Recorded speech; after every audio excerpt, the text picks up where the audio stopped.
Peter says, my friends, I want you to look forward. I want you to grow.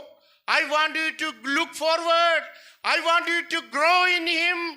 And I want to see you looking forward for the day of the Lord coming into your life. पर पतरस कहते हैं, मेरे प्रिय मित्रों, मैं वो देखना चाहता हूँ कि तुम उस स्तर तक बढ़ो कि तुम्हारी इंतजारी और तुम्हारी प्रार्थना मसीह यीशु के दूसरे आगमन की हो। तुम्हारी इच्छा ये हो कि प्रभु लौट कर आएं। Why Peter is saying again and again, be holy. क्यों पतरस बार बार लिखते हैं पवित्र बनो?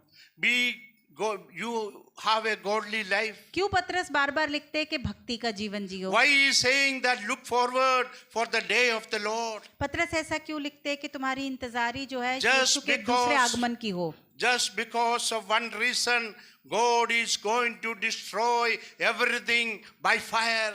एक ही कारण है, वो कारण ये है कि परमेश्वर ये सब कुछ जो हमें दिख रहा है इसे एक दिन आग से नाश करने वाला God है। wants to protect you.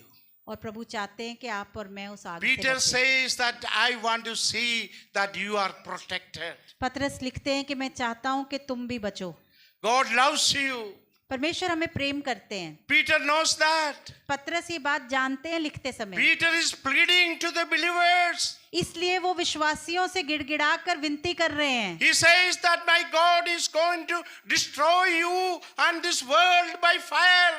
पतरस विश्वासियों से कहते हैं, मेरे परमेश्वर इस पृथ्वी को और उसमें रहने वाले लोगों को, तुम सबको आग से नाश करने वाले But हैं। I want you to live a holy life. लेकिन मैं चाहता हूं कि तुम पवित्र चाल चलन I वाला want जीवन you Jio. to live a godly life.